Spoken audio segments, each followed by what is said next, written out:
اختیار تمیز پر موقوف ہے کہ وہ کس راستے کو اختیار کرتا ہے۔ شریعت اسلامی نے کتاب و سنت کے مجموعے کے ذریعے سے اور اس کا خلاصہ فقہ اسلامی کے ذریعے سے پوری امت مسلمہ کو ایک راستہ بتایا ہے۔ وہ راستہ اختیار کرے بغیر کسی اور دوسرے راستے پر چلنا یہ ضلالت و گمراہی ہے۔ اس لیے ضرورت ہے کہ ہم راہ جنت کو اختیار کریں، مگر یاد رہے کہ راہ جنت کوئی آسان راستہ نہیں ہے، بلکہ بڑے شدائد، بڑے مشکلات اور بڑے پرخطر راہیں ہیں جو جنت تک پہنچاتی ہیں۔ یہ پگڈنڈیاں ہیں، یہ کانٹوں بھرا راستہ ہے، یہ وادی کے راستے ہیں، یہ کانٹوں بھرا راستہ ہے۔ اس راستے سے گزر کر جنت کو پہنچنا ہوگا، مگر دوزخ کا راستہ بہت آسان کر دیا گیا ہے۔ اس لیے جنت میں جانا بہت مشکل ہے اور بہت سٹرگل اور محنت اور مجاہدے کی ضرورت ہے۔ عزیزان گرامی، دنیا کی زندگی بھی کئی مسائل اور کئی مشکلات سے دوچار ہے۔ یہ بھی راہیں پرخطر ہیں، بڑے کانٹوں بھرے راستے ہیں، مگر یاد رہے صبر کا دامن ہمیشہ تھامے رہنے کی ضرورت ہے۔ ہم ابھی کانٹوں بھرا راستہ چلے ہی کب کہ ہمارے دامن کے پھٹنے کا غم ہو یا ہمارے جسم کے لہو لہان ہونے کا خدشہ ہو۔ اس راہ پر تو چل پڑو تو پتہ چلتا ہے کہ کس قدر پرخطر راہ ہے۔ ہمارے اسلاف کرام شریعت کی راہ پر چل کر بڑی مصیبتیں اور مشقتیں اٹھائی ہیں۔ مسلمان کوئی آزاد نہیں ہوتا، بلکہ مسلمان پابند شرع ہے، وہ مکلف شریعت ہے۔ تو شریعت کے احکام کا پابند ہے مسلمان، چاہے وہ کسی بھی جگہ ہو، خشکی میں ہو یا تری میں ہو، اپنوں میں ہو یا غیروں میں ہو، تعیش میں ہو کہ عائش میں ہو، ہر حال میں اس کو شریعت کی راہ پر چلنا ہوگا، تبھی تو کہیں وہ مسلمان کہلانے کا حقدار ہوگا۔ عزیزان گرامی، صبر و تحمل، عفو و درگزری، یہ ایسی اچھی صفات ہیں جو کسی انسان میں پائی جاتی ہیں تو اس کی شخصیت میں نکھار پیدا کر دیتی ہیں، اور اب ہم نشینوں میں اس کی عزت بڑھاتی ہیں، اس کی وقار بڑھاتی ہیں۔ یہ ایسی خوبیاں ہیں۔ یہ خوبیاں والا آدمی ہمیشہ اچھی عزت کی نظروں سے دیکھا جاتا رہا ہے اور دیکھا جاتا رہے گا۔ اسلامی تعلیمات میں اللہ کے اخلاق کو اختیار کرنے کا حکم دیا گیا۔ حضور اکرم صلی اللہ علیہ وسلم ارشاد فرمایا، تخلقوا باخلاق اللہ، اللہ کے اخلاق سے متخلق ہو جاؤ۔ رسول اکرم صلی اللہ علیہ وسلم نے اخلاقی تعلیمات میں سے بھی فرمایا ہے کہ ظالموں کو معاف کر دو، ظلم کو برداشت کرنا برا ضرور ہے لیکن ظالموں کو معاف کرنا بہت اونچی بات ہے۔ حدیث شریف میں ارشاد ہے، سل من قطعک واعف عن من ظلمک واحسن من اساء الیک، جو تجھ سے تعلق توڑ لے اس سے جڑ جا، جو تجھ پر ظلم کرے اس کو معاف کر، اور تیرے ساتھ جو برا سلوک کرے اس کے ساتھ تو حسن سلوک کر۔ یہ تعلیمات ہے۔ ایسے ہی لوگوں کو خیر الناس اور افضل الناس کہا جاتا ہے۔ صرف کپڑے اور لباس پہننے سے خیر الناس نہیں ہوتا، وہ افضل الناس نہیں ہوتا۔ آپ کو سمجھنے کی ضرورت ہے، سنبھلنے کی ضرورت ہے، علم حاصل کرنے کی ضرورت ہے۔ آج کے سماج میں مسلمان مرد یہی سمجھتا ہے کہ طلاق دینا بہت آسان ہے، طلاق کو کھلونا سمجھ کے استعمال کرتا، کھیلتا ہے۔ طلاق کے متعلق مسائل سیکھنا نہیں چاہتا. ارے ہمارے پاس نکاح کے مسائل بھی تو سیکھتا نہیں. قاضی صاحب اس کو ایجاب کرنا سکھاتے ہیں, میں قبول کیا فلاں سے اتنے مہر میں. یہ ہماری حالت اتنی خراب ہے. طلاق کے مسائل کیوں سیکھے گا؟ جب معمولی تلخی ہوتی ہے تو بیوی کو 3 طلاق ایک ہی وقت میں دیتا ہے. وہ 3 طلاق ایک ہی وقت میں, ایک سیٹنگ میں.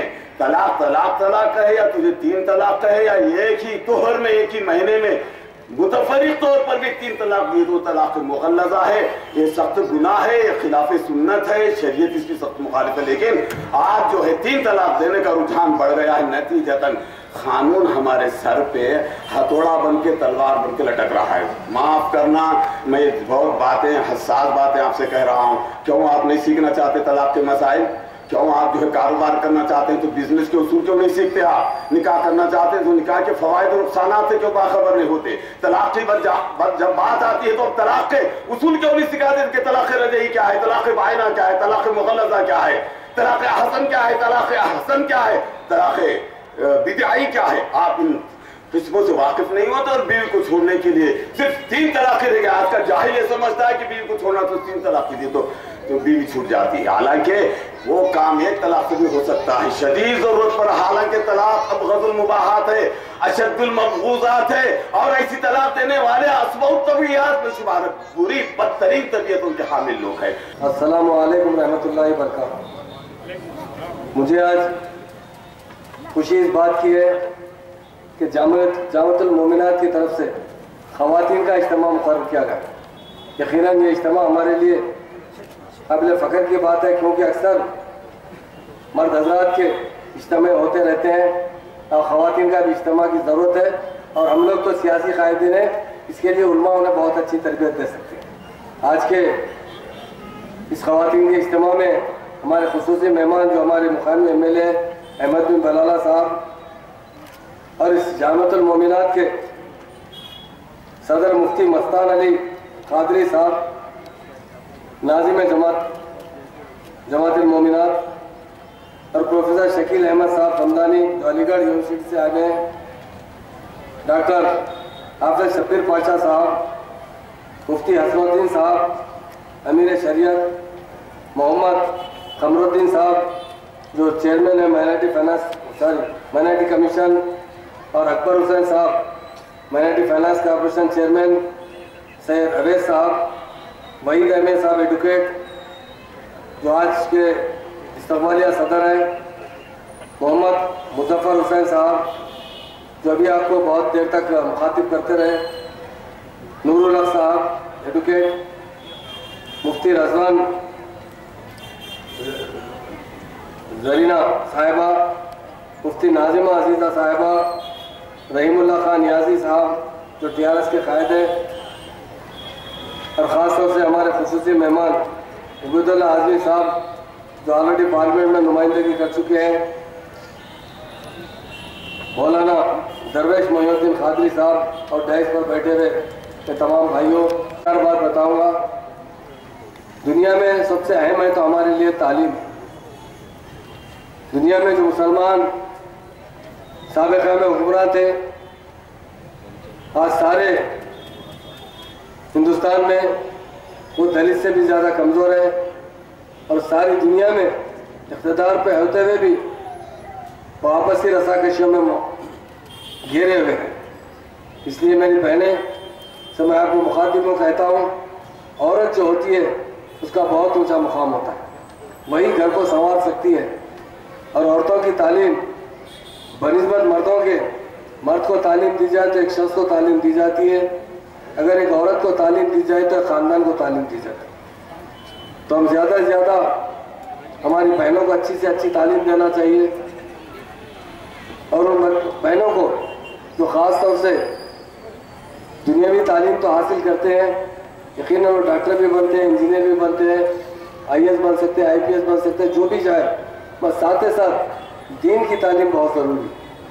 جب تک وہ دین کی تعلیم حاصل نہیں کریں گے اپنے بچوں کی پرورش اچھی طریقے سے نہیں کر سکتے. جو ماں اپنے بچے کو بچپن میں اچھی پرورش کرتی ہے, یقیناً وہ انسان بڑا ہو کر بہت اچھا انسان بنتا ہے. وہاں کی تربیت کا بہت بڑا دارومدار ہوتا ہے. ہر انسان کی ترقی کے پیچھے ماں کا دخل ہوتا ہے اور بیوی کا دخل ہوتا ہے. اسلام میں عورت کا بہت اونچا مقام دیا گیا ہے. خاص طور سے عورت جو ہوتی ہے وہ 3-4 روپ میں ہمارے سامنے آتی ہے. سب سے پہلے ہماری ماں ہوتی ہے, ہماری بہن ہوتی ہے, پھر ہماری بیوی ہوتی ہے, اس کے بعد ہماری بیٹی بنتی ہے. تو عورت کا مقام بہت اونچا مقام ہے. اس کی تربیت ہی ہمارے آنے والی نسل کو ایک اچھا انسان بنا سکتی ہے. میرے بہنوں سے میں یہی گزارش کرتا ہوں کہ آج کے ٹائم پہ خاص طور سے خواتین اور مرد حضرات بھی آج کل Facebook, social media, WhatsApp, phone پر پڑے ہیں. ہم اپنے بچوں کو اس سے احتیاط دلانا چاہیے. ماڈرن زمانے میں ماڈرن ٹیکنالوجی سے ہم ضرور فائدہ اٹھانا چاہیے, مگر اس کا مس یوز زیادہ تر کرنے والے کوئی قوم ہے تو وہ مسلمان ہیں. مسلمانوں سے میں گزارش کرتا ہوں کہ بھائی چارگی کو بڑھائیے, قومی یکجہتی کو بڑھائیے. جس دیش میں آپ رہتے ہیں یہ دیش ایک گلدستہ ہے جہاں پر قومیں رہتے ہیں. دوسروں سے ساتھ بھی محبت سے رہیے. یقیناً آپ کی ترقی کے بارے میں ضرور آپ جدوجہد کیجیے, مگر پیار کا پیغام سارے لوگوں میں پیش کیجیے. اسلام اگر پھیلا ہے تو کبھی طاقت سے نہیں پھیلا ہے, اخلاق سے پھیلا ہے.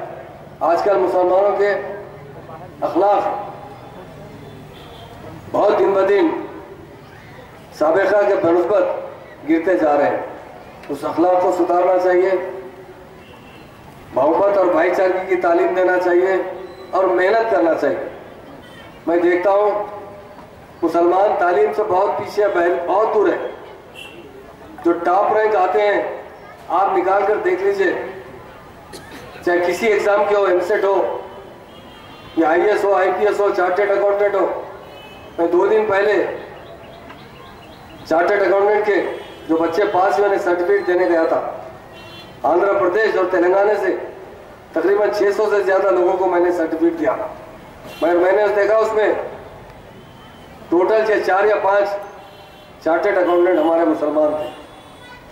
ہم کیوں پیچھے چکے ہیں؟ حکومت آپ کو آگے بڑھانے کی پوری کوشش کر رہی ہے.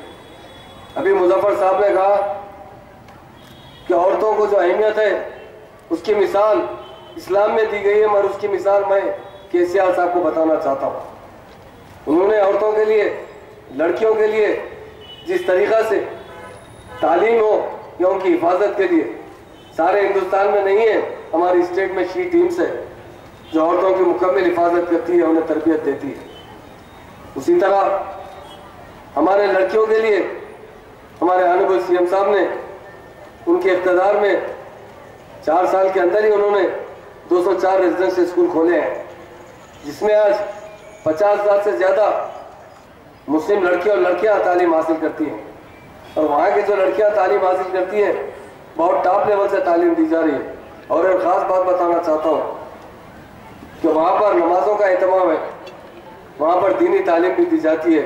اس کی مثال ہندوستان میں نہیں ملتی, کیونکہ CM صاحب بھی یہ جانتے ہیں کہ مسلمان اس ہماری اسٹیٹ میں 70 سال پہلے 400 سال حکومت کیے ہیں. بس 70 سال میں ایسا کہ عذاب نازل ہوا کہ آج یہاں کے مسلمان دلتوں سے زیادہ کمزور ہیں. مسلمانوں کو سب سے زیادہ تعلیم کی اہمیت ہے, اس لیے تلنگانہ اسٹیٹ میں مسلمانوں کے لیے تعلیمی مراکز قائم کیے گئے. 204 مدرسے CM صاحب نے 3 سال میں قائم کیے, آج جس میں 51,000 سے زیادہ لڑکے اور لڑکیاں تعلیم حاصل کر رہے ہیں, اور ہر لڑکی اور لڑکے پر 1,25,000 روپے کا سالانہ خرچہ آتا ہے. یہ ہندوستان میں کہیں پر بھی نہیں ہے. اور ہمارے اسٹیٹ کے اندر جو گنگا جمنا تہذیب ہے یا قومی یکجہتی ہے, اس میں بھی ہمارا اسٹیٹ ہندوستان میں نمبر 1 ہے. آپ خود جانتے ہیں تلنگانہ اسٹیٹ بننے سے پہلے کافی کرمنل رینکس ہوا کرتے تھے. مسلمانوں کو ہماری اسٹیٹ نے دوسری اسٹیٹ سے لوگ آ کر پولیس ڈپارٹمنٹ کے لوگ آ کر یہاں گرفتار کیا کرتے تھے. اور اللہ کا فضل و کرم ہے, اللہ تعالیٰ نے ہمیں بہت اچھا لیڈر نصیب فرمایا. KCR صاحب بہت اچھے انسان ہیں اور مجھے فخر اس بات کی ہے کہ KCR صاحب مجلس اتحاد المسلمین کے صدر بیرسٹر حسرت الدین اویسی صاحب سے ہمیشہ رائے مشورہ کرتے ہیں اور جو بھی انہوں کہتے ہیں وہ ہر چیز کو امپلیمنٹ کرنے کی کوشش کرتے ہیں۔ قائد ہو تو قوم کی خدمت کرنا چاہیے، قوم کی ترقی دلانا چاہیے، اور قوم کی ترقی صرف تعلیم سے ہی ہو سکتی ہے اور ساتھ میں دینی تعلیم ضروری ہے۔ آج ہماری بہنیں آج لوگ ہماری بہنیں کام وام نہیں کرتی، مرد پر پورا بوجھ ڈال دیتی ہے۔ گھر میں بیٹھ کر کچھ تو کام کر سکتے ہیں۔ میری بہنوں سے میں کہتا ہوں آپ شوہر کی مدد کیجئے، چھوٹی ذرا گھر میں آپ ایک کچھ نہیں ٹیلرنگ مشین لگا کر لوگوں کے کپڑے سیجئے، کار چوک کا کام کیجئے، کچھ نہ کچھ کام کرتے ہوئے اپنے بچوں کو تعلیم دیجئے۔ کھانا کم کھائیے مگر اپنے بچوں کو تعلیم ضرور دیجئے۔ آج کل لگژری لائف میں سب سے زیادہ ہے تو غریب مسلمان ہیں، پر سب سے زیادہ جب شادی بیاہ آتے ہیں، کوئی تقریب ہوتی ہے تو اتنا پیسہ فضول خرچہ کیا جاتا ہے۔ آج دیکھ رہا ہوں میں کئی تعلیمی یافتہ نوجوان بھی محنت کیجئے اور کچھ آمدنی حاصل کیجئے، گھر میں خالی مت بیٹھیے اور ہمیشہ ٹی وی پر مت بیٹھیے۔ یہ حکومت ہمیشہ عورتوں کی بہت بڑی افضلیت ہے ہماری، جس طرح ابھی شریعت میں بتایا گیا کہ عورتوں کا بہت بڑا مقام ہے۔ آج ہماری سرکار میں جو بھی اسکیم ہم لاگو کرتے ہیں، چاہے وہ ڈبل بیڈ روم کا گھر ہو، چاہے وہ زمین کا پٹا ہو، چاہے وہ پینشن ہو، وہ سب سے پہلے عورتوں کے نام پہ دیا جاتا ہے، تاکہ عورتوں کے ساتھ جب وہ ضعیف ہوتی ہیں اپنی اولاد کو پالتی ہیں، جب ان کے ماں باپ ضعیف ہوتے ہیں تو پلٹ کر اپنے اولاد اپنے ماں باپ کے ساتھ حسن و سلوک نہیں کرتی۔ پیارے نبی نے کیا فرمایا ہے؟ اگر ماں باپ سے پیار سے نظر ڈالی جائے، اگر کوئی شخص اپنے ماں باپ کو پیار کی نظر سے دیکھے، شفقت کی نظر سے دیکھے ضعیف ماں باپ کو، تو ایک حج کے برابر کا ثواب ہے۔ تو لہذا ہم اپنے ماں باپ کی عزت کرنا چاہیے۔ آج کا زمانہ دیکھ رہا ہوں میں، اولاد اپنے ماں باپ کو نہیں پوچھتی ہے، بوڑھے ماں باپ کو، کیوں؟ انہیں تربیت دینی تربیت نہیں ہے۔ لوگ ڈاکٹر بنتے ہیں، انجینئر بنتے ہیں، بزنس کرتے ہیں، بڑی بڑی دولت حاصل کرتے ہیں، اور ماں باپ کی شفقت سے محروم رہتے ہیں۔ اگر ہم اچھی تربیت دیں اپنے اولاد کو، جس گھر میں تربیت اچھی ہوتی ہے وہ یقیناً وہ نسل اپنے ماں باپ کو ریسپیکٹ دیتی ہے، بڑوں کو ریسپیکٹ دیتی ہے۔ آج کل اس کی بہت ضرورت ہے، ہمارے اخلاق میں سدھار آنا چاہیے۔ میں خاص طور سے یہاں پر دینی اجتماع ایک بات کہتا ہوں، مسلمانوں کو تقسیم کرنے والے ہیں تو ہمارے علماء ہیں، کوئی ایک کہتا ہے کوئی ایک کہتا ہے، ہم کو مختلف تفریقوں میں بانٹنے والے بھی ہمارے علماء ہیں۔ میں ان سے بھی گزارش کرتا ہوں اپنے آپ ہر جلسے میں تفریقوں کے بجائے اچھی باتیں بتائیے مسلمانوں کو ترقی کے لیے۔ ہمارا کوئی دشمن نہیں ہے۔ بہت سے لوگ دوسروں کے نام لیتے ہیں، ارے ہمارے دشمن تو ہم ہی ہیں۔ ہم کیا کر رہے ہیں؟ ہم کس راستے پر جا رہے ہیں؟ ہمارا فرض بنتا ہے کہ ہمارے بچوں کو اچھی تربیت دیں، ہمارے بچوں کو اخلاق سکھائیں۔ ہم مسلمان اتحاد کی بات کرتے ہیں، ہمیں سبھی لوگوں سے پیار و محبت سے رہنا چاہیے۔ جس ملک میں رہتے ہیں ہم، وہاں 85% سے زیادہ غیر مسلم رہتے ہیں۔ ہمارے تقریر ایسے ہونا چاہیے، ہمارا حسن و سلوک ایسا ہونا چاہیے، لوگ ہماری عزت کریں۔ مجھے یاد ہے، واقعہ سنانا چاہتا ہوں۔ میں ایک بار میرے والد محترم کے ساتھ، کیونکہ میرا ڈیری فارم کا کاروبار ہے، مہاراشٹر جا رہا تھا۔ ٹرین میں ہمارا ریزرویشن نہیں ہوا تھا۔ ٹی ٹی نے کہا کہ ابھی 1-2 گھنٹے میں آپ کا کر دوں گا۔ جب میرے والد کیونکہ مسجد کی امامت کرتے تھے، بڑی داڑھی تھی، میں نے دیکھا جب وہ ٹھہرے تھے تو کمپارٹمنٹ کے 6 کے 6 لوگ اتر کے ٹھہر گئے تھے۔ مولانا پہلے آپ لے جائیے، بیٹھ جائیے۔ وہ غیر مسلم تھے، بیٹھ جائیے آپ، ہم بعد میں کروا لیں گے۔ کیوں وہ اتنی تبدیلی آئی ہے بتائیے؟ پہلے کے لوگ داڑھی والے لوگوں کو دیکھتے تھے تو بڑی عزت کرتے تھے، احترام کرتے تھے۔ آج وہ کیوں تبدیلی آ رہی ہے؟ ہمیں اپنے سدھار لانے کی ضرورت ہے، ہمارے اخلاق میں سدھار لانے کی ضرورت ہے۔ آج ہم دیکھ رہے ہیں کہ لوگ ہماری وہ عزت جو پہلے تھی آج نہیں کر رہے ہیں۔ اس کی وجہ یہ ہے کہ ہماری تربیت صحیح نہیں ہے، ہمارے اخلاق صحیح نہیں ہے۔